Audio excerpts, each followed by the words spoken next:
Hi, welcome everybody to Philipse Manor Hall State Historic Site for tonight's history lecture series sponsored by the Friends of Philipse Manor Hall. My name is Sarah Wasberg Johnson. I am the Program and Education Manager here, and I am also going to be your speaker tonight. So I think should we give it a second, or should we just dive right in, John? What do you think? Okay.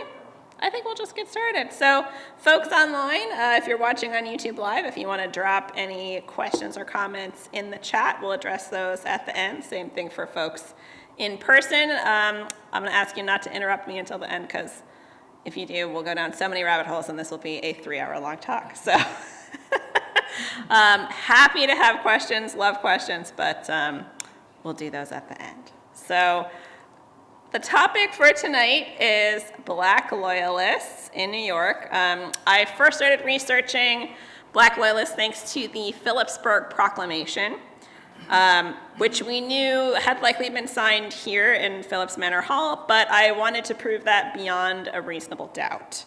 And so I started down that small rabbit hole and ended up in a rabbit warren. Like, I just couldn't stop going down all the rabbit holes. Here at Philipse Manor Hall, we're always on the side of the underdogs. And I really wondered why the Philipsburg Proclamation and Black Loyalists were not a larger part of the narrative around the American Revolution. So that's kind of the impetus behind this research and this talk. Much of the patriot rhetoric at the time was tied to language around slavery and enslavement. Our founding fathers compared British rule and taxation to tyranny and slavery more often than not. And that rhetoric is at the heart of the American paradox, that the 13 United Colonies rebelled for freedom even as they participated in and profited off of slavery. As Dr. Samuel Johnson so eloquently rebutted to the American cause, how is it that we hear the loudest yelps for liberty among the drivers of Negroes? This hypocrisy at the heart of the American cause is one of the reasons why so many enslaved people of African descent found their way to freedom behind British lines. So today we're going to be talking about the history of the Black Loyalists, people of African descent who sided with the British. And we'll be talking about them more broadly, but also with special emphasis on New York and people from New York. So just to give a little context, to make sure we're all on the same page, we're going to start with a brief overview of slavery and freedom in early New York. And I'm just going to go through this list in kind of a whirlwind, okay? So the first enslaved people arrived in New Netherland in 1627 as indentures, technically. Slavery didn't technically exist in Dutch society at that time. And so because of that, by the 1640s, they had successfully argued for a sort of half freedom. They were granted farms north of the Wall, that became Wall Street, in payment for their long service. But the freedom came with caveats. Their children remained enslaved, and they could be re-enslaved for failure to pay taxes. But this area where they farmed became known as the land of the blacks. In 1693, Elizabeth Key and her son successfully argued for their freedom in Virginia based on English common law, which claimed inheritance through the father. Both her father and her son's father were white. She won the case, but the law was quickly changed so that enslavement was inherited through the mother's line. In 1702 in New York, slave codes were instituted, dramatically restricting the freedom of movement and ending inheritance for all people of African descent, free or enslaved, which essentially destroyed the land of the blacks. By 1703, 42% of New Yorkers enslaved another human being. The early 18th century was marked by white panic about slave uprisings. And in 1708, the New York Assembly passed an act for preventing the conspiracy of slaves, with even more restrictions. In 1711, New York City's first public slave market opened. And in 1712, a group of recently enslaved Akan warriors rose up in insurrection, but were quickly executed. The 1730s brought more slave codes to New York, and by 1741, the Great Negro Plot, also known as the Great Conspiracy, led to the arrest of hundreds of enslaved people and the cruel and unusual execution of over 80, despite the fact that no one was killed in the so-called plot. So this was the New York that people of African descent, enslaved and free, had endured for over 100 years by the time the American Revolution rolled around. Sorry, what did I just do? Got way ahead of myself. There we go. By the mid-18th century, British colonies in North America and the Caribbean were pretty firmly entrenched in a slave economy. British holdings in the Caribbean, especially the Sugar Islands, were among the most profitable colonies in the world. In the North American colonies, colonial economies were intertwined with the slave trade, either directly or through financial investment, with slave labor in the colonies and with the provisioning trade providing Caribbean sugar plantations with food and supplies. Despite the fact that slavery was legal and present in all 13 colonies, enslaved people did not go gently. Thousands self-emancipated, despite the fact that there were few places to escape to. Others were manumitted or born free thanks to non-Black mothers, largely of indigenous descent. Enslaved people resisted through uprising and self-emancipation, but also through less obvious means, including pretending to be too dumb to work, breaking tools, work slowdowns, and sick-outs. People of color also fought in the military, including the French and Indian War, but change was in the wind. In 1772, in England, Somerset versus Stuart was decided. James Somerset, who had been enslaved by Scottish merchant Charles Stuart, was brought to England by Stuart and was beaten and left for dead by his enslaver. He was rescued by locals and recovered, but later his enslaver recognized him in England and decided to capture him back into slavery. With the assistance of some abolitionist friends and defended in court by abolitionist Granville Sharp, Somerset won his freedom. The judge, Lord Mansfield, had tried to be clear that the case applied only to Somerset, not to all enslaved people in England. But it was widely interpreted at the time as the abolition of slavery in England, if not in its colonies. The Somerset case, as it became known, was celebrated by enslaved people throughout the colonies and paved the way for people of African descent to start to associate Britain with freedom.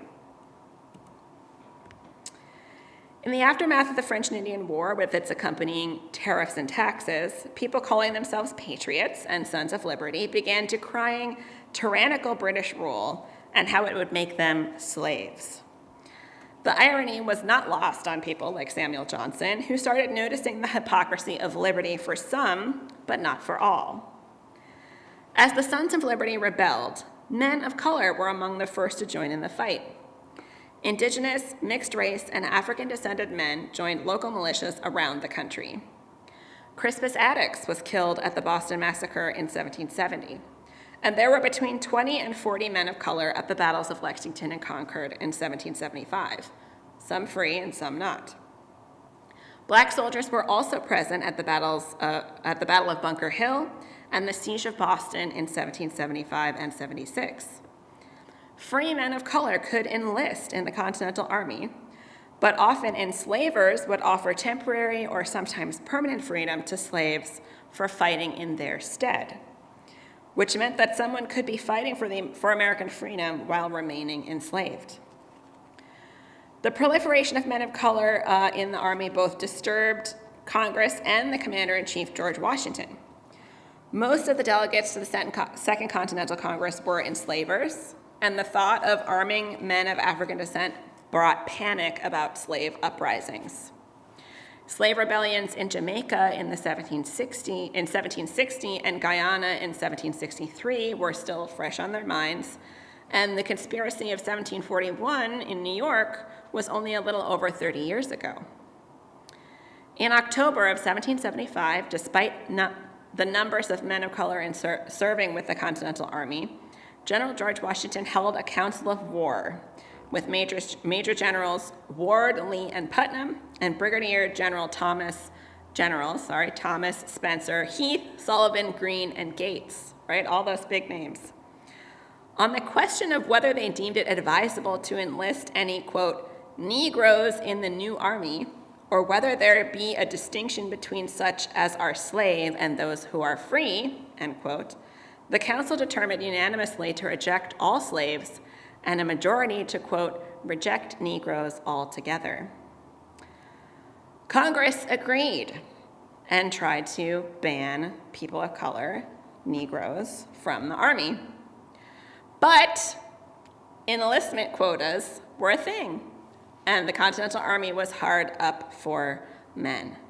So George Washington finally abandoned his attempts to remove men of color from the Continental Army, thanks in part to the actions of the British, notably Lord Dunmore, the Royal Governor of Virginia.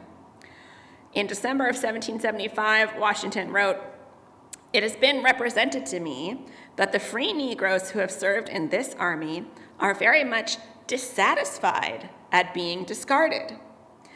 As it is to be apprehended that they may seek employment in the ministerial army," the British Army, "I have presumed to depart from the resolution respecting them and have given license for their being enlisted," end quote. So even though Congress said not to enlist them, Washington knew that these trained and experienced veterans of color who were already in the Continental Army, if they were rejected, they would go over to the British. So, and I forgot to mention, we do also have the 1st Rhode Island Regiment is formed, which is in, again, direct response to enlistment quotas. Rhode Island being the smallest colony, they actually offer freedom to any enslaved or indentured person of African or indigenous descent who joins up. So that gives us the 1st Rhode Island Regiment. They revoke that after about 6 months because it is too popular with enslaved people and very, very unpopular with enslavers in Rhode Island. But that gives us the mixed race 1st Rhode Island Regiment. All right, so back to the British. John Murray, the 4th Earl of Dunmore, was a native-born Scotsman, and he arrived in the colonies in 1770 as the new royal governor of New York, with a 50,000 acre land grant to sweeten the deal. Unfortunately for him, he was reassigned to Virginia the following year. He wrote, "I asked for New York. New York I took, and they have robbed me of it without my consent." But he went anyway. Dunmore adapted pretty readily to Virginia's slave economy, purchasing 2 plantations and ultimately owning more than 100 slaves. As governor, he was soon embroiled in a frontier war with the Shawnee, as white settlers pushed beyond the boundaries of the Royal Proclamation of 1763, which had ended the French and Indian War with a hard boundary in the Appalachian Mountains. Dunmore also declined to consult with the Virginia House of Burgesses until he needed money, making him deeply unpopular. Virginia was already friendly to the Patriot cause after the royal response to Boston, and a new royal governor who didn't play nice exacerbated things. When Dunmore removed the Virginia militia's access to their powder and ammunition, the situation deteriorated. George Washington, another Virginia enslaver enlisted in westward expansion, had recently become commander-in-chief of the fledgling Continental Army. Dunmore retreated to the British naval ships in Charleston Harbor that summer, and needing to raise a loyalist force to combat the Patriot militia and try to retake control of the colony, he issued what became known as Dunmore's Proclamation. In it, he declared martial law and called up loyalist troops to join him. But the proclamation is most noted for its clause to people enslaved by rebels. If adult men and indentured servants enslaved by patriots could make their way to him, he would offer them freedom and arms to join the British military. By December, the Patriot Virginia Gazette was reporting that 2,000 men including Dunmore's Black Regiment, were harassing the locals. The Black Regiment, which was also called the Ethiopian Regiment, as Ethiopian was a common descriptor for people of African descent in the 18th century. A Patriot Virginia newspaper reported that they wore on their chest the inscription, "Liberty to Slaves," although historians dispute whether or not the uniform actually existed or if it was propaganda to strike fear in the hearts of Virginia's enslavers. Regardless of whether or not the slogan was true, at least 800 formerly enslaved men joined up. The Ethiopian Regiment targeted plantations and liberated enslaved men and women to British lines. But by the end of December of 1775, they had lost the Battle of Great Bridge and retreated to the ships in the harbor for the winter. In close quarters, smallpox spread like wildfire, and most enslaved people had never been vaccinated. By spring, Dunmore had moved to Gwynn's Island, leaving the sick behind and intending to inoculate the remaining soldiers of the Ethiopian Regiment. But the poor conditions and other diseases meant that hundreds fell ill. Dunmore left them on Gwynn's Island, burned the huts that had become a place to store bodies, and burned several of his ships unfit for sailing, and then left. When the Americans arrived, they found people dead and dying out of doors. Historians estimate that 500 of the Ethiopian Regiment died from illness. Over 250 people were listed in the returns for Gwynn's Island, captured by the Americans. As British warships sailed south to New York from Boston in the summer of 1776, Lord Dunmore evacuated Virginia, but not before setting Norfolk on fire. The Ethiopian Regiment arrived in New York in August of 1776 and was formally disbanded on Staten Island. But the veterans of Virginia did not disappear. Some largely gave up their arms and became Black Pioneers, a military regiment used to build roads and fortifications. Others joined American Loyalist troops called provincials, like the Queen's Rangers and the Black Brigade. The Black Pioneers were created as a unit in May of 1776 by British General Sir Henry Clinton in North Carolina. Mostly sailors, they were required to take an oath written by Clinton, swearing allegiance to the crown and to, quote, "demean myself orderly and faithfully, and will cheerfully obey all such direction as I may receive from my said captain," end quote. In exchange, Clinton offered them provisions and clothing and, quote, "such pay as may be hereafter determined, from which the expense of clothing and provision will be deducted," and, quote, "at the expiration of the present rebellion, their freedom." He also, quote, "recommended the rest of the officers to treat these people with tenderness and humanity," end quote. Although today we typically associate the word pioneer with 19th century westward expansion, its original definition was military. Dating back to the 17th century, military pioneers were soldiers whose primary purpose was building camps, fortifications, roads, and bridges. Although uniformed and often paid like regular enlisted soldiers, pioneers generally did not participate in combat. This was true of Clinton's Black Pioneers as well, who mostly performed menial military tasks such as building camps and fortifications, as well as overseeing sanitation within camps. Although they did not bear arms, they did receive the same pay as regular enlisted soldiers. Although most of the Black Pioneers were from the South, including some of Dunmore's Ethiopian Regiment, they did include a few from Pennsylvania and Rhode Island, and these two women from New York. Betsy was almost certainly the wife of Black pioneer Francis Herbert. But Judy doesn't share a last name with any of the men listed in the regiment in 1783. Perhaps she was widowed, or perhaps she worked as the regiment's cook or laundress. Several wives traveled with their husbands and their children, including 8 young children who were born free behind British lines.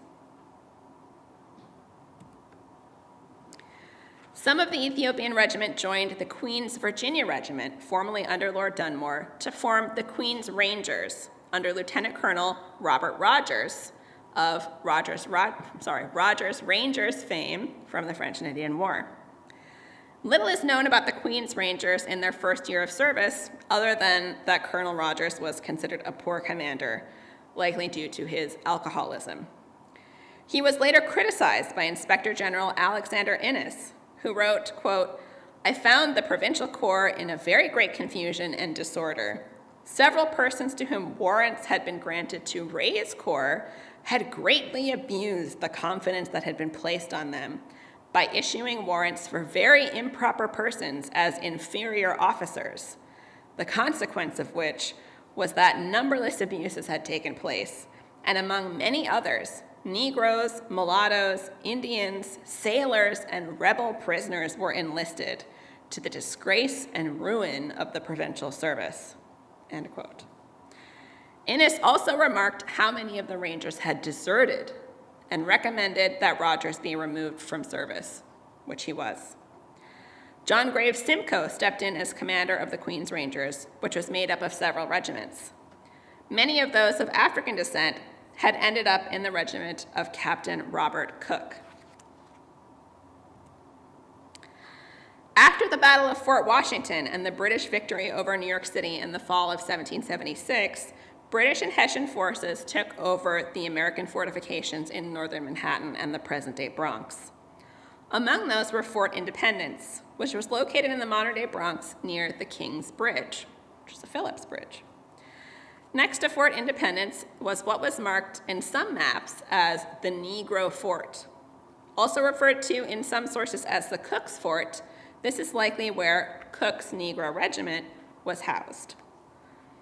The Queen's Rangers were not doing well over the winter of 1776-77, and desertion was common.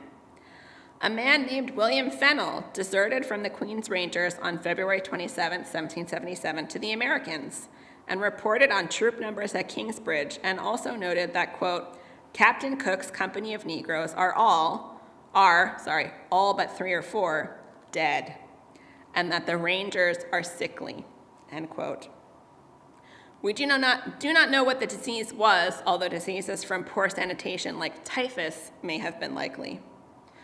Patriot General William Heath also mentioned the Negro Fort in his memoirs, recounting a series of American attacks on Kingsbridge in January of 1777, which were ultimately unsuccessful in dislodging the British from Manhattan. Oops, sorry, we're going to skip that one. Alexander Innes's complaints about Robert Rogers and the Negroes under his command were likely influential in Major General William Howe's proclamation that spring. He proclaimed that the provincial forces, the Loyalist troops, were not respectable enough compared to the British troops, and that, quote, "all Negroes, mulattoes, and other improper persons who have been admitted into these corps be immediately discharged," end quote. The other improper persons were likely rebel prisoners, as Negroes and mulattoes were also the primary culprits in Innes's complaints of a lack of professionalism. Howe's proclamation technically only applied to provincial corps, not Hessian or British regulars, but people like Sir Henry Clinton got around the proclamation by continuing to use black soldiers as non-combat pioneers.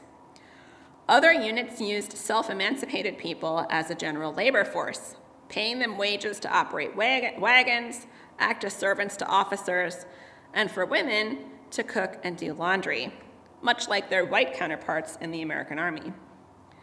Many young men were used as musicians by military regiments, including all white regiments.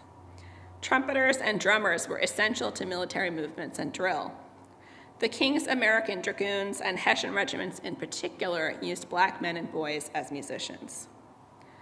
Black Loyalist men and boys were also used as servants, including waiters and body servants, by wealthy officers. Some used their sailing skills to serve aboard Loyalist vessels, and others used their skills as drivers, carters, horsemen, and stable hands to work for the Wagon Master General's Department, which moved all the goods for the British Army, and the Royal Artillery Department, which moved artillery pieces like cannons. Although most of the Black Loyalists we can identify as having been in service to various branches of the British military were from the South, the Wagon Master General's Department had a large number of Black New Yorkers among its personnel, including these people listed here. This is likely because New York City remained British military headquarters for the duration of the war, and many British provisioning vessels were landing in New York Harbor on a regular basis, so the Wagon Master General's Department likely hired local people to help distribute rations and other equipment. One major exemption to Howe's proclamation was the Black Brigade, formed in 1778. The Black Brigade was a mixed-race provincial regiment based in New Jersey, led by a man named Titus Cornelius. Enslaved in Monmouth County, New Jersey by an abusive Quaker named John Corliss, Titus escaped in 1775 to head south and join Lord Dunmore's Ethiopian Regiment. Corliss even placed a runaway ad for Titus, but the man who became known as Colonel Ty was never recaptured. Little is known about his whereabouts between August of 1776 and the Battle of Monmouth in 1778, where he captured Monmouth militia captain Elisha Shepherd. Perhaps on the strength of that feat, he was given the honorary title of Colonel Ty, and soon led a mixed-race group of raiders known as the Black Brigade. Based in Refugee Town on Sandy Hook, New Jersey, where Loyalist refugees had escaped their violent Patriot neighbors, the Black Brigade targeted wealthy Patriot enslavers, striking back at those who had dispossessed the Loyalists and enslaved Ty's Black neighbors. In addition to striking terror into the hearts of white patriots throughout New Jersey, Colonel Ty and his men also foraged for the British Army, rustling cattle and horses as well as foodstuffs, for which they were paid in British gold guineas, not paper continental currency. The guerrilla warfare became a civil war. Ty killed militiaman Joseph Murray in retaliation for executing local Loyalists. By the summer of 1780, Ty's name was a byword for terror. But on September 1st, 1780, while attempting to capture execution-happy Captain Josiah Huddy, Ty was shot in the wrist. Shaking off the injury, he continued on, only to be felled by illness a few days later.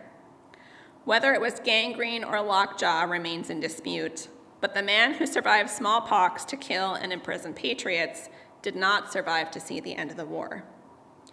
Huddy was later captured and imprisoned before Loyalists dragged him ashore to hang him in Monmouth County. His executioner was a Black soldier. With Colonel Ty's death, command of the Black Brigade likely fell to a Black Barbadian named Stephen Bluke. Bluke had also served with the Black Pioneers. In the summer of 1779, a new British proclamation changed things. Sir Henry Clinton was British, but had spent part of his childhood in New York. He fought in Germany during the 7 Years' War and remained in the British Army. He returned to the Americas for the siege of Boston and participated in the assault on New York. By 1779, he had replaced Lord Howe as Commander-in-Chief of His Majesty's forces in North America, the British equivalent to George Washington. In the spring of 1779, Clinton moved up the Hudson River from New York City and made Philipse Manor Hall his headquarters for the planned attacks on the Patriot fortifications at Verplank's Point and Stony Point. Philipse Manor Hall was chosen due to its proximity to Kingsbridge, an easy march for the troops, and its ship's docks on the Sawmill River. British troops were sent by boat north for the attack. Clinton called the location of his headquarters Philipsburg, after the name of the entire 52,000-acre manor. Both attacks went off without a hitch in June of 1779, but the victories were too easy. Both forts had been undermanned, and George Washington and the bulk of the Continental Army remained ensconced in the Hudson Highlands. Sailing south again after the successful attacks, Clinton's ship became becalmed in Haverstraw Bay, all day on June 29th. I'm sure being stuck on a ship in the middle of the water at the end of June did no favors for Sir Henry Clinton's temper, because by the time they docked back at Philipse Manor Hall on the afternoon of June 30th, Sir Henry had already drafted what would become known as the Philipsburg Proclamation. It read, "Whereas the enemy have adopted a practice of enrolling Negroes among their troops, I do hereby give notice that all Negroes taken in arms or upon any military duty shall be purchased for a fixed price, the money to be paid to the captors. But I do most strictly forbid any person to sell or claim right over any Negro, the property of a rebel, who may take refuge with any part of this army. And I do promise to every Negro who shall desert the rebel standard full security to follow within these lines any occupation which he shall think proper." So, on the one hand, Clinton put a bounty on the head of every person of African descent in the American Continental Army. On the other hand, anyone enslaved by a rebel who made it to British lines could be unconditionally free and protected from re-enslavement, including those who would desert the Continental Army. Although thousands of people had already escaped enslavement to the relative safety of British lines, Clinton's Philipsburg Proclamation spurred even more self-emancipation. Although women had been self-emancipating right along, some following their husbands to war just like their white counterparts, the Philipsburg Proclamation expanded their options. It did not say any man enslaved by a rebel, it said anyone. This opened the door for thousands of black women to escape bondage and find any occupation behind British lines. Most worked in the camps as cooks or laundresses for individual regiments. Others found work, paid or not, as nurses and seamstresses. Some worked as body servants or maids to the wives of officers, and others worked as personal cooks to military officials. Many gave birth to children who were born free behind British lines. Not every military official was happy with the impacts of Clinton's proclamation. On May 25, 1780, the secretary of James Pattison, the commander of the Royal Artillery, wrote to Loyalist Abraham Cuyler, once the mayor of Albany, New York. In it, he wrote, "Sir, it having been represented to Major General Pattison that not only the male but female Negroes with children take advantage of your post in New Jersey to run away from masters and come to this city, which, if they are suffered to do, they must become a burden to the town.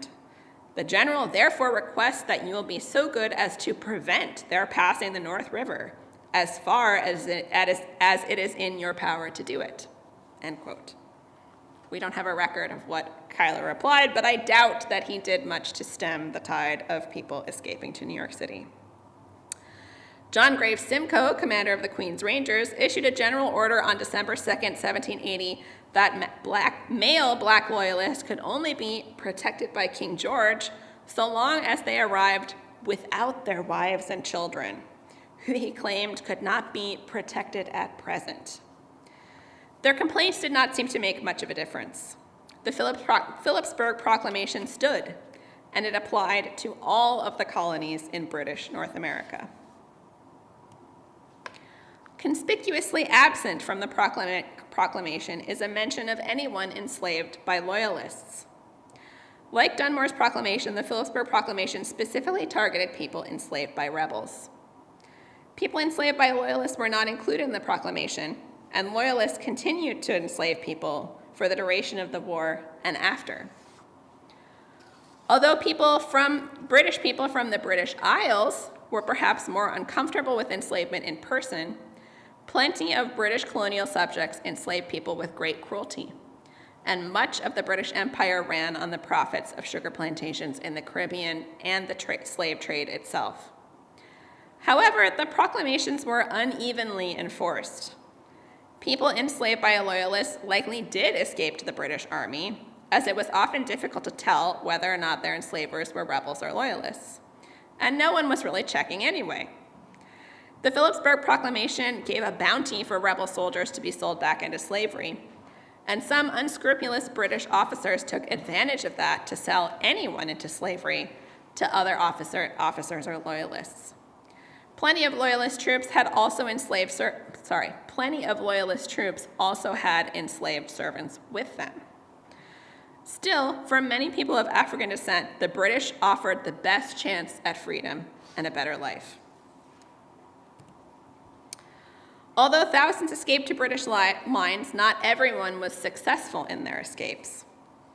As I had mentioned earlier, in the summer of 1776, Lord Dunmore and his regiments, including the Ethiopian Regiment, had endured the scourge of smallpox both aboard their ships and on shore of Gwynn's Island. When the island was captured by patriots in July of 1776, they also captured nearly 250 black banditti, including dozens of women and those aboard hospital ships.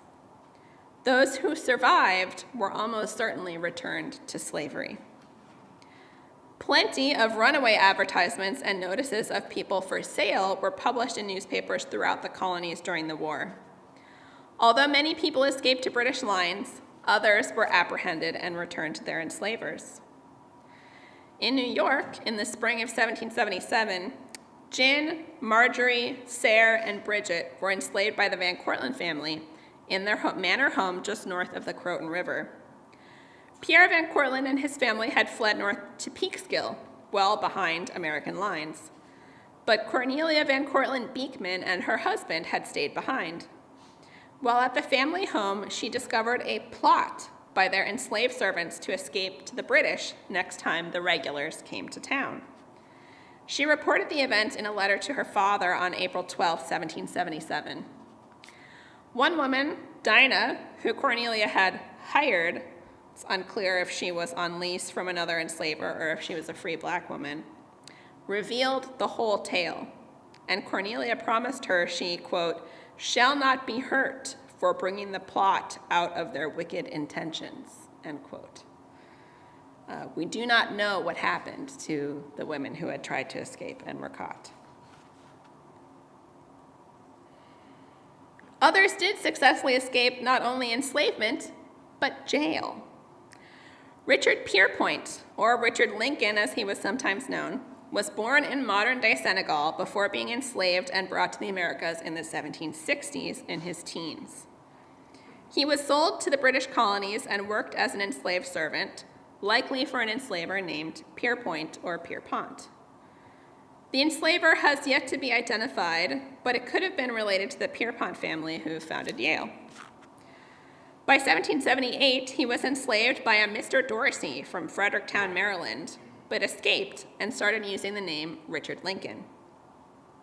In October of 1778, he was captured and jailed with another man on, quote, suspicion of their desiring to go to the enemy.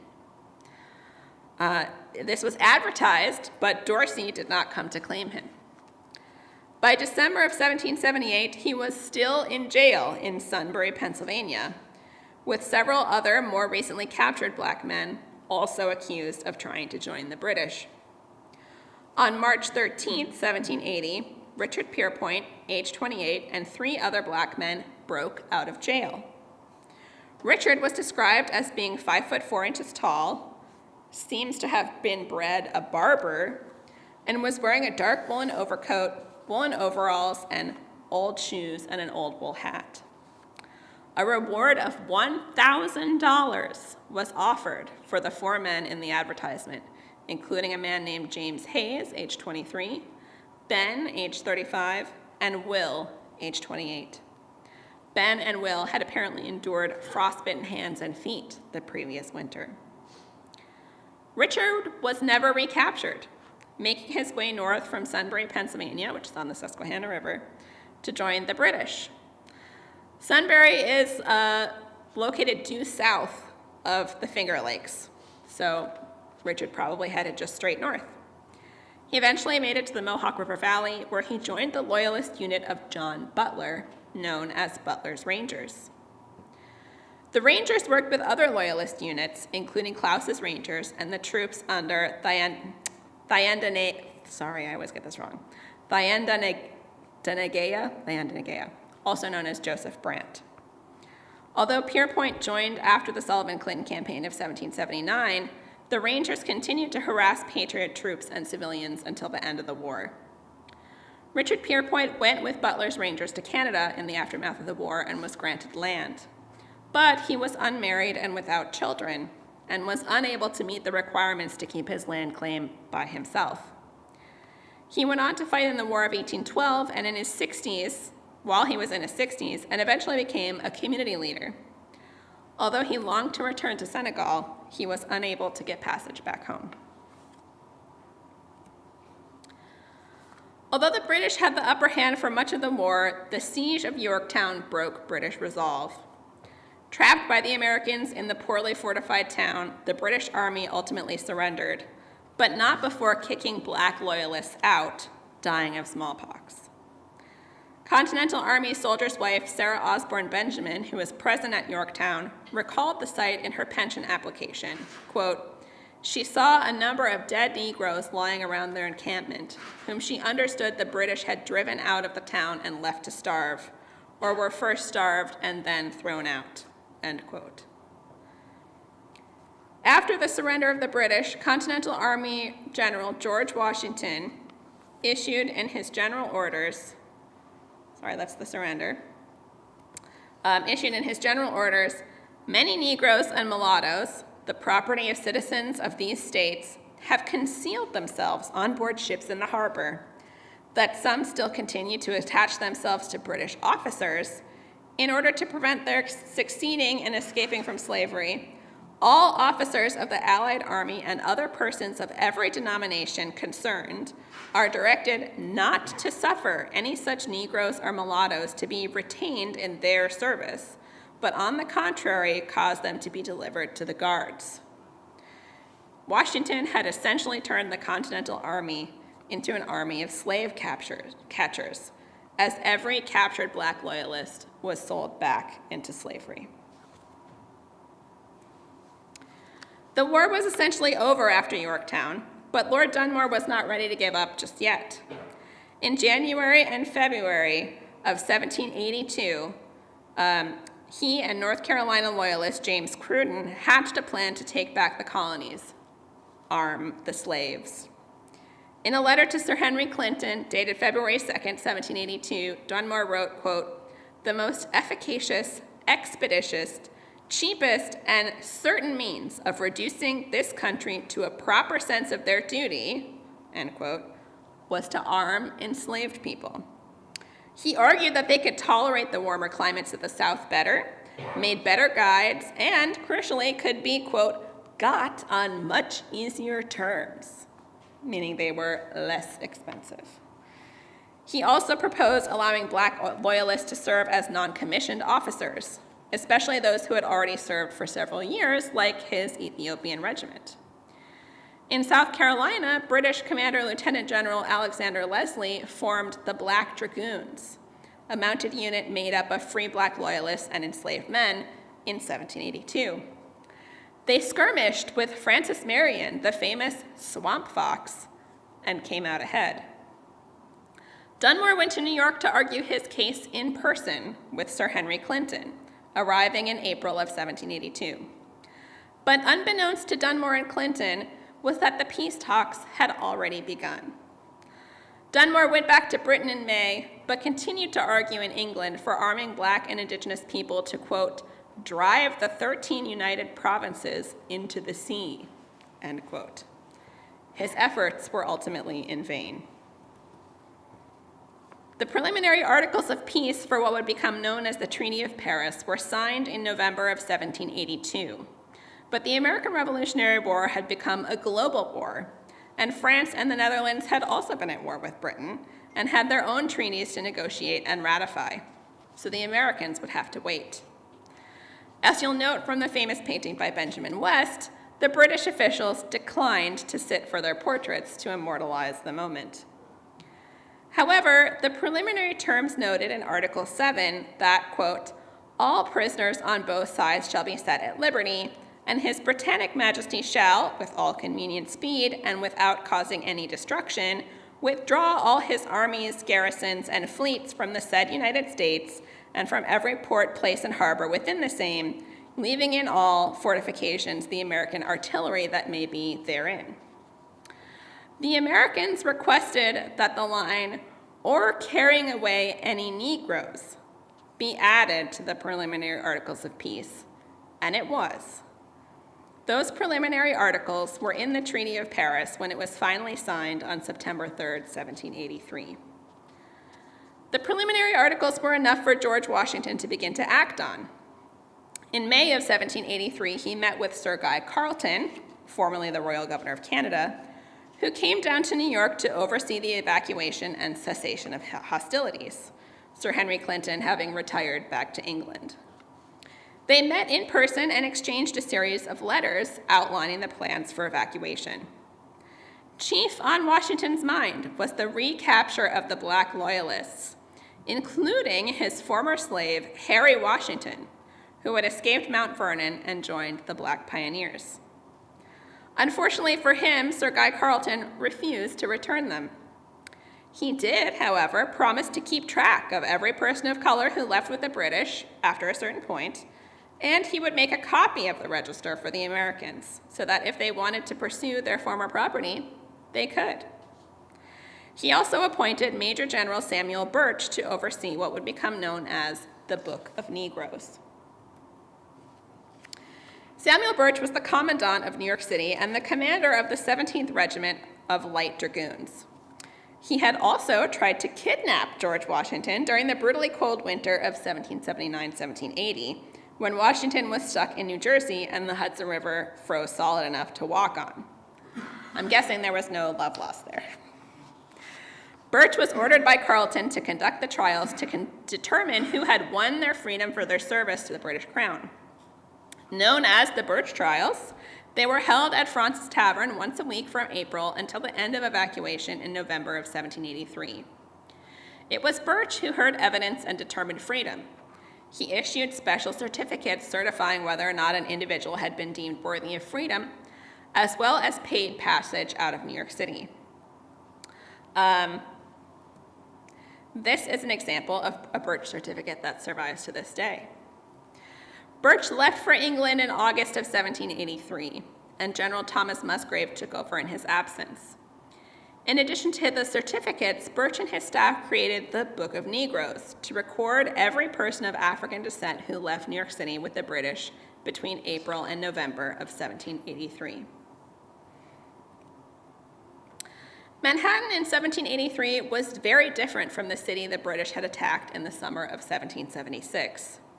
The Great Fire of 1776 had burned a huge swath of the city, from Water Street just east of Fort George, narrowly missing the Bowling Green, and then up to Trinity Church and beyond the Paulus Hook ferry landing. During the war, thousands of Loyalist refugees and Black Loyalists had poured into the city, which was never really rebuilt. Trees, even fruit trees, had been cut for firewood, and most Loyalists were dependent on the British Army for rations, housing, and even fuel. Almost all of these people had to be evacuated with the British. Several evacuations had already taken place. White Loyalists with means had left for England and other colonies as early as 1775. White and Black Loyalists had already been evacuated from Savannah and Charleston earlier in the war, and many going to the Caribbean or Canada. Many white Loyalists, especially in New York, stayed in hopes that the war would be won, even after Yorktown. Black Loyalists had no other option. They knew that if they were returned to their patriot enslavers, they would be killed or re-enslaved. After the preliminary articles of peace were signed, many Loyalists began evacuating the city. Others held public vendus, essentially estate sales, as they tried to raise funds to leave. Sometimes those sales included the sale of people. These advertisements are just a few of those advertising the sale of enslaved people in New York City in the fall of 1783, and all three specifically mention leaving for England or Europe as the reason for selling the enslaved people. For the formerly enslaved, the cessation of hostilities and articles of peace were particularly dangerous. Although Sir Guy Carleton promised to evacuate the Black Loyalists if they passed the Birch trials, that didn't stop patriots from entering the city to try and recapture people they considered property. Black Loyalist Boston King, whose memoir is one of the few first-hand accounts we have from Black Loyalists, recounts a harrowing tale of escape, capture, and eventually making his way to New York City. Of the cessation of hostilities, he wrote, quote, "About which time," in 1783, "the horrors and devastation of war happily terminated, and peace was restored between America and Great Britain, which diffused universal joy among all parties, except us, who had escaped from slavery and taken refuge in the English army. For a report prevailed in New York that all the slaves, in number 2,000, were to be delivered up to their masters, although some of them had been 3 or 4 years among the English. This dreadful rumor filled us all with an inexpressible anguish and terror, especially when we saw our old masters coming from Virginia, North Carolina, and other parts, and seizing upon their slaves in the streets of New York, or even dragging them out of their beds. Many of the slaves had very cruel masters, so that the thoughts of returning home with them embittered life to us. For some days, we lost our appetite for food, and sleep departed from our eyes." End quote. King continued, noting that the Birch trials and certificates issued greatly calmed their fears. Like many Black Loyalists, Boston King ended up evacuating to Nova Scotia, alongside some 3,000 other Black Loyalists who left New York Harbor between April and November of 1783. Nova Scotia was chosen in part for its loyalty to the Crown. It had acted as a buffer against American incursions by water, and it is also among the easternmost of the Canadian Maritime colonies, and therefore the easiest to get to by ship. Throughout this talk and in the next few slides, I have highlighted some of the people listed in the Book of Negroes who have New York connections. Research into the lives and ultimate fates of these people is a work in progress, but I wanted to highlight specifics to assist others who may be interested in researching Black New Yorkers who evacuated with the British. 194 people listed in the Book of Negroes identified New York State as their home, and many hundreds more have that information missing. Philipse Manor historically stretched from Spite and Dival Creek north to the Pecantego River, and from the Hudson River east to the Bronx River. Over that 52,000 acres were over 100 tenant farmers, many of whom enslaved people. The Philipse family themselves were loyalists, and we do not know the ultimate fates for most of the people they enslaved, except a few who were sold with the estates when they were auctioned off, and some elderly people listed on the Yonkers poor rolls as late as the 1790s. But many of their tenant farmers sided with the Patriots. This is a list of everyone who listed a location on the Philipse Manor as their place of origin. Of particular note are Eleanor Fleming, who at the age of 16 escaped William Pugsley, who during the Revolution rented the Upper Mills in Tarrytown from Frederick Phillips III. The Pugsleys were largely patriots during the war. And Henry Mansfield, who lists his former enslaver as Mr. Philipse, and that he was born free. Henry may be the same as Harry, a child listed in the probate records of Adolph Phillips, who died in 1749-50, making Henry Mansfield apparently the same age. We're still researching what happened to the child Harry, and we have not made any direct connections yet, so this may be coincidental, but the evidence suggests it may be otherwise. I love this part, okay. The Book of Negroes typically includes both former enslavers and name of owner, typically a white person who has agreed to take responsibility for getting Black Loyalists to Canada. For many Black Loyalists in the military, their regiments are listed. Others, like these New Yorkers, have on his or her own bottom, listed in the name of owner category, meaning that they were in charge of their own evacuations.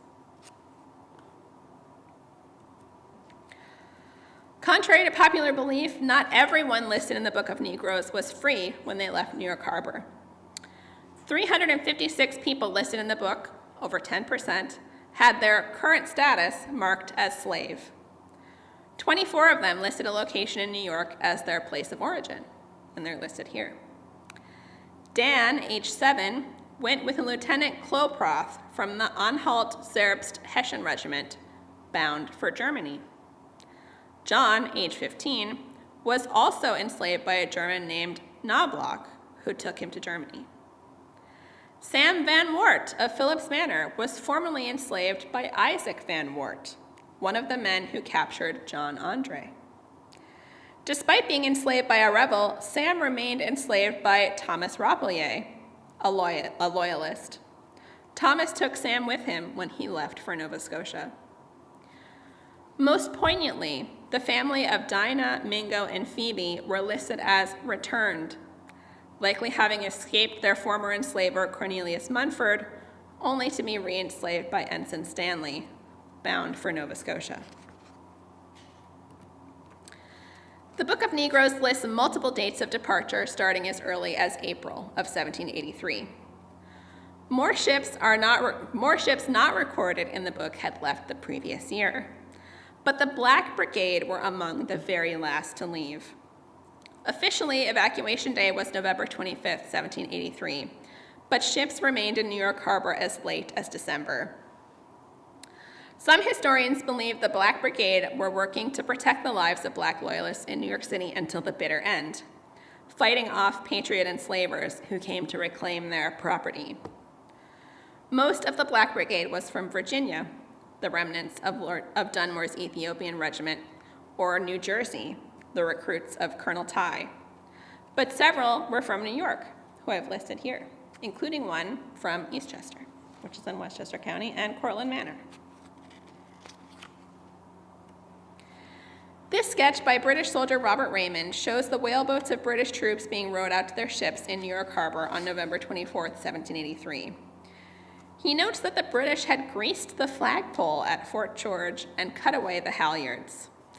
Nonetheless, in the image, a determined patriot is scaling the pole in an effort to fly the new American flag. This painting from June of 1784 shows a Loyalist encampment on the banks of the St. Lawrence River. Many had spent the winter in tents, while others threw together hastily erected wooden huts or pit houses. Black Loyalists fared even worse than their white counterparts.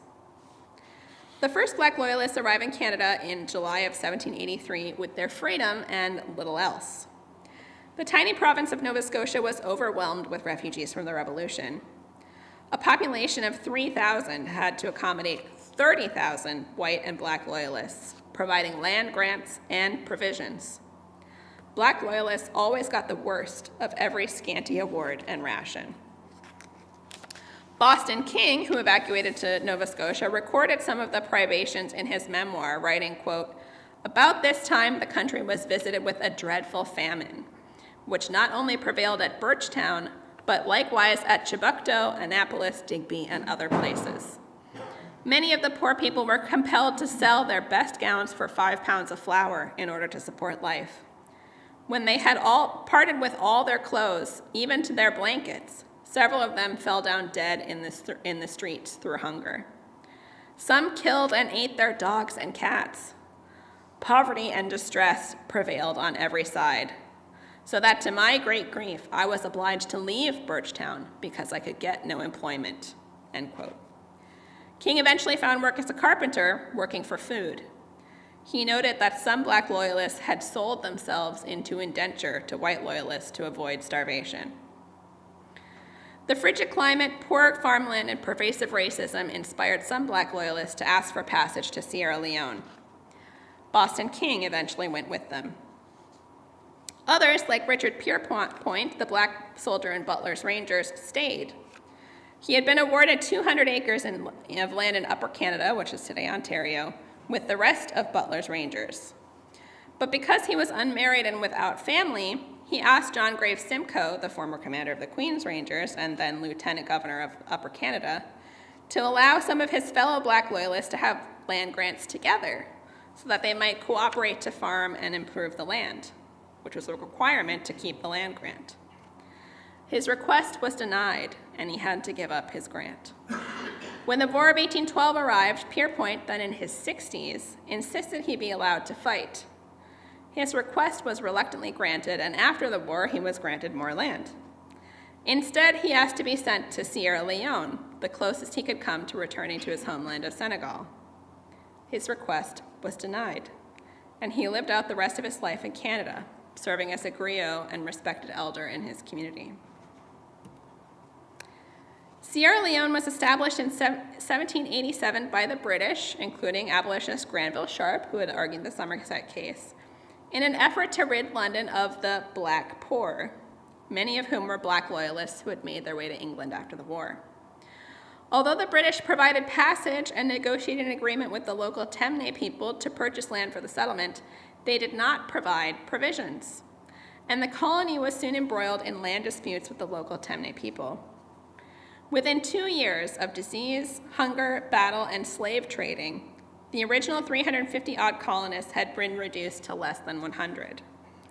Multiple attempts over the coming years to reestablish the colony were largely failures until the May 1791 Sierra Leone Company Act, which purported to reestablish the colony on a more organized basis. Thomas Peters, a Black pioneer and Black Loyalist leader in Nova Scotia, traveled to England to argue for resettlement of Black Loyalists in Africa. Over 1,000 Black Loyalists in Canada agreed to go, and the colony was reestablished. In 1800, Jamaica Maroons, who had previously been exiled to Nova Scotia, arrived in Sierra Leone in part to help put down a rebellion by the Nova Scotia Black Loyalists.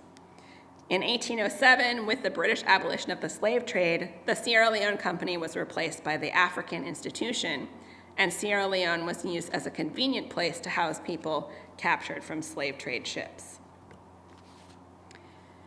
In the spring of 1783, an enslaver named Adam Vrooman, a former member of Butler's Rangers, decided to sell his slave, Chloe Cooley, across the Niagara to New York. In the previous year, an abolition bill in Parliament had been defeated, but Vrooman worried that abolition was coming and that his investment in his slave would be lost. Chloe Cooley fought being sold away from her home, and another former member of Butler's Rangers, a Black man named Peter Martin, witnessed the incident and reported it to the Executive Council of Upper Canada. When the news reached John Graves Simcoe, who already had abolitionist tendencies, he was outraged. 2 months later, the Colonial Assembly passed an act against slavery, which banned the importation of slaves to the colony, to the consternation of white loyalist enslavers, and mandated gradual emancipation for children of slaves to be manumitted upon reaching age 25. It was the first abolition legislation in the British Empire. New York would not pass its gradual manumission legislation until 1779.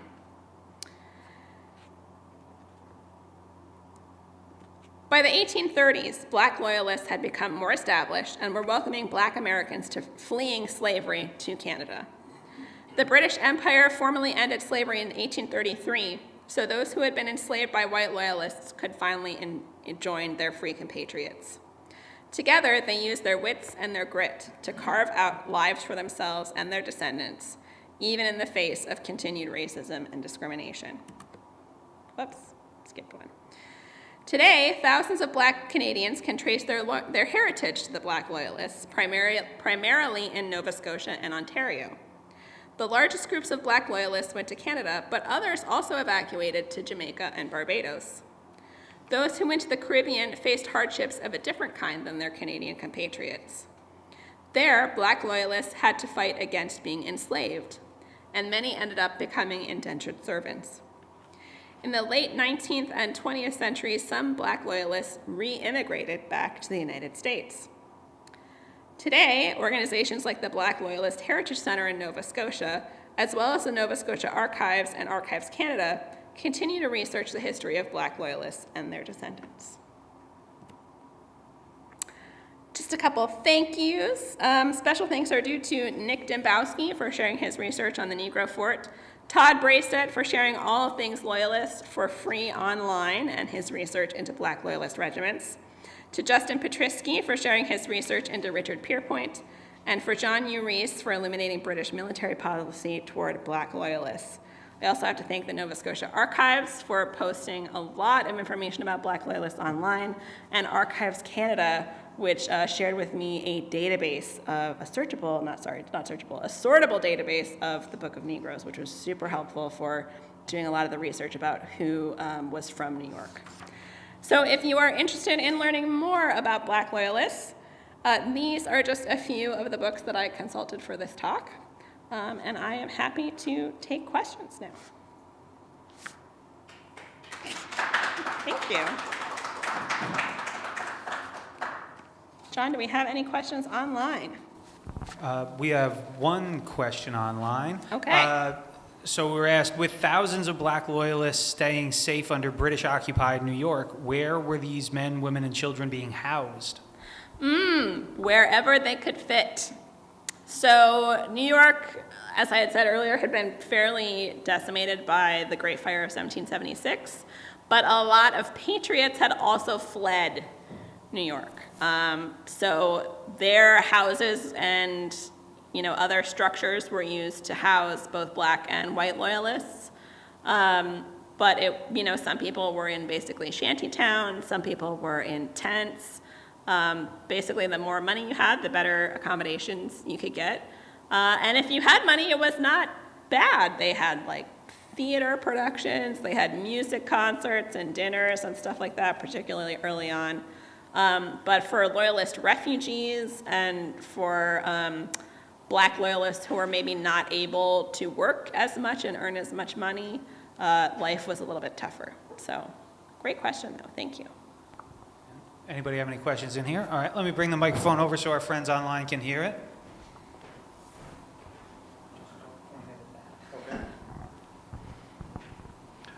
Really interesting talk. You talked a lot about the attitudes and relationships between enslaved and free people of color with whites on both the loyalist and the rebel side. I was wondering if you could speak a little bit more to the attitudes towards a relationship between natives fighting and working for the loyalist side, as well as Black patriots and members of the Black Brigade. Yeah, so great question. Definitely there are a number of communities, particularly in the Northeast, where African and indigenous people are intermarrying.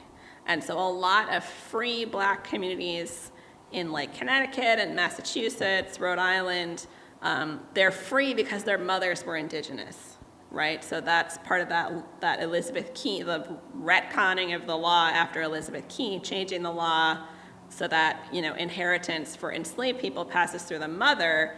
Well, if your mother's not enslaved, then even if your father is, you're considered free. So that definitely plays a big role in free Black communities. And a lot of those free Black communities end up fighting with the Patriots. So you have a lot of people of mixed race ancestry in the 1st Rhode Island Regiment. You have a lot of people of mixed race ancestry in the Marbleheaders. We were just actually talking about the crossing. So the Marbleheaders are a regiment of sailors and boatmen from Massachusetts who basically are moving the Continental Army over water. They save the Continental Army's, but a lot of times when the British are closing in, they perform some miracles in spiriting the Continental Army away. But in the case of, I think really with indigenous groups that are fighting on the side of the British, that's mostly in the Mohawk River Valley with the Haudenosaunee. You do, because you have settlers, white European settlers, kind of encroaching on Haudenosaunee territory out there, they are bringing their enslaved people with, and some of them are escaping to join indigenous groups. And then you also have Black Loyalists, like with Butler's Rangers, Klaus's Rangers, those kind of groups are you have white, Black, and indigenous people working side by side on the side of the British military.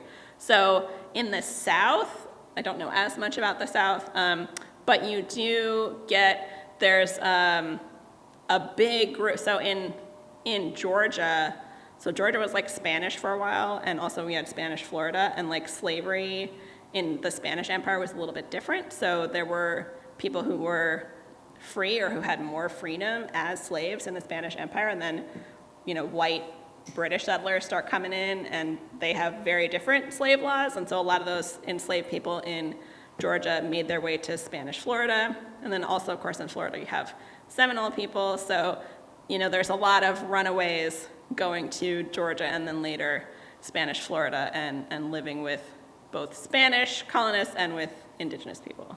And then, of course, in the Caribbean, you have a lot of mixing with native Taino people and other indigenous Caribbean people with enslaved populations. So I hope that answered your question. Yes, thank you. And then I'll just note that someone online mentioned there was in Nova Scotia, essentially a black hockey team. But that comes around much later in the 1890s. The CHL was formed, goes through the 1930s. So a little out of our time period, but interesting to note nonetheless. Cool.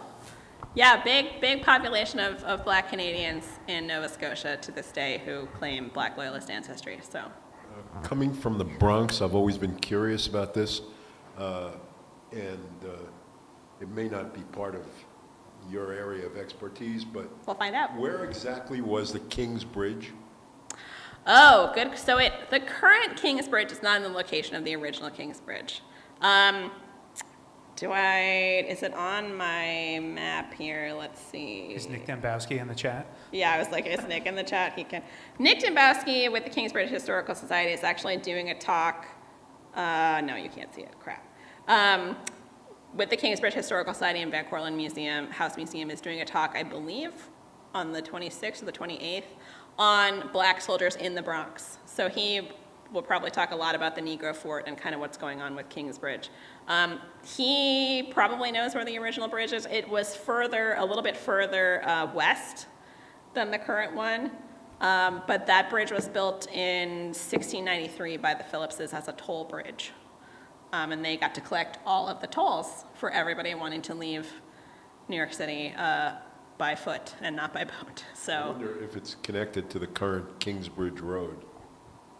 that is not a question for me. That is a question for Nick. So I recommend you go to his talk and you can ask him that question. All right, we have another question online from Margaret Holmes. Oh, and actually before that, Nick Dembowski is in the chat. Yes, good. And he Nick can says the answer. bridge was at West 230th Street and Broadway. West 230th and Broadway. Great. Thank you, Nick.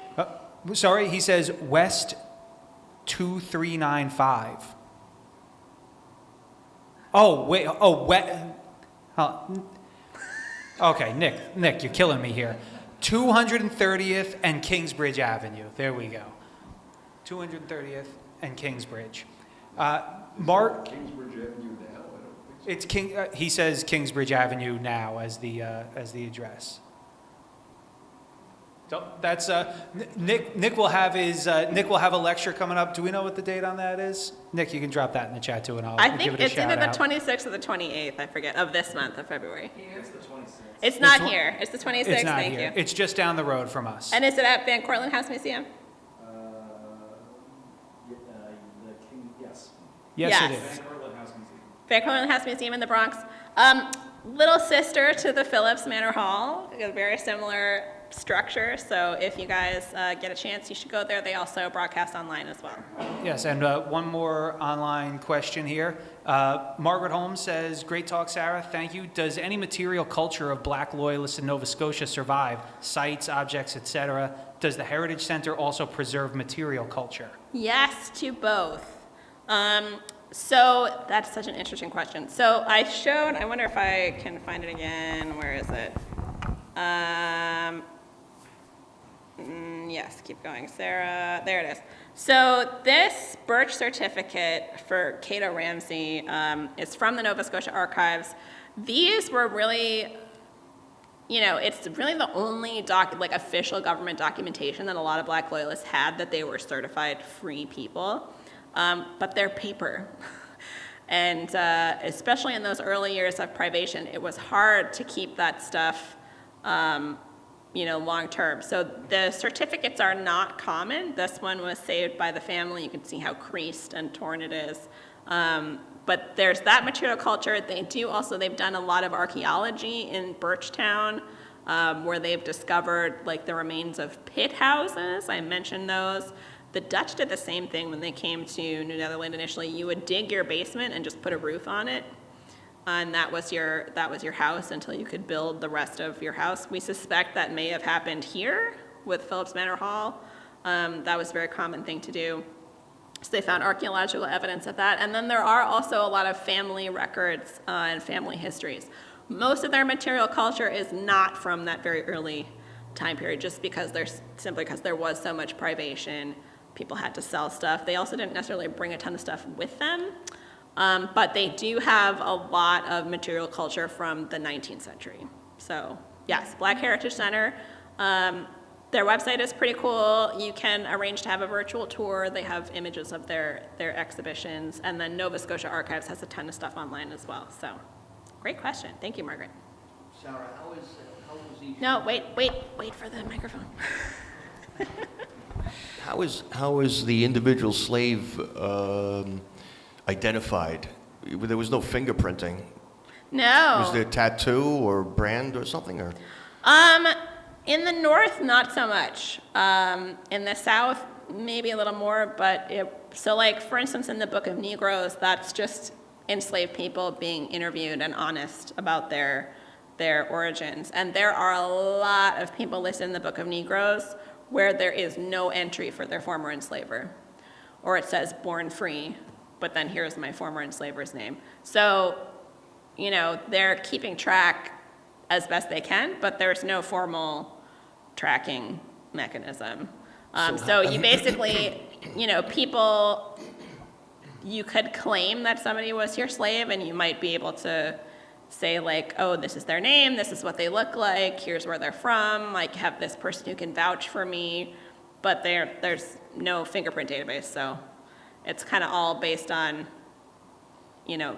people who vouch for you and people who don't, so. and also there's probably a lot of room for mistaken identities.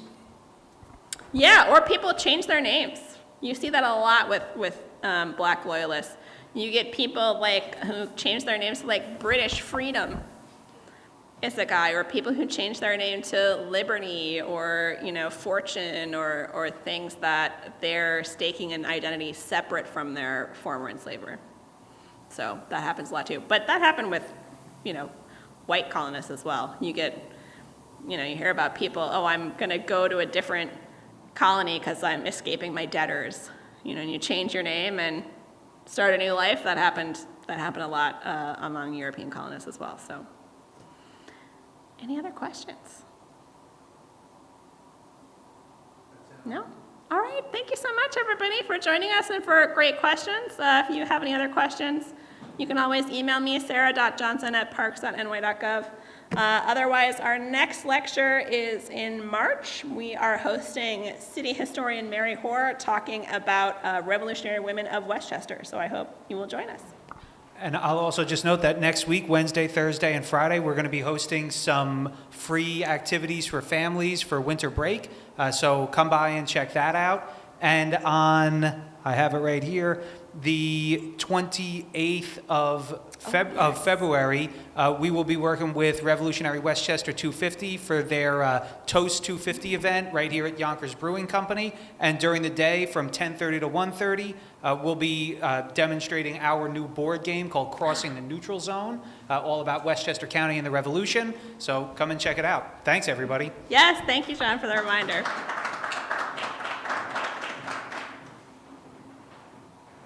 Okay.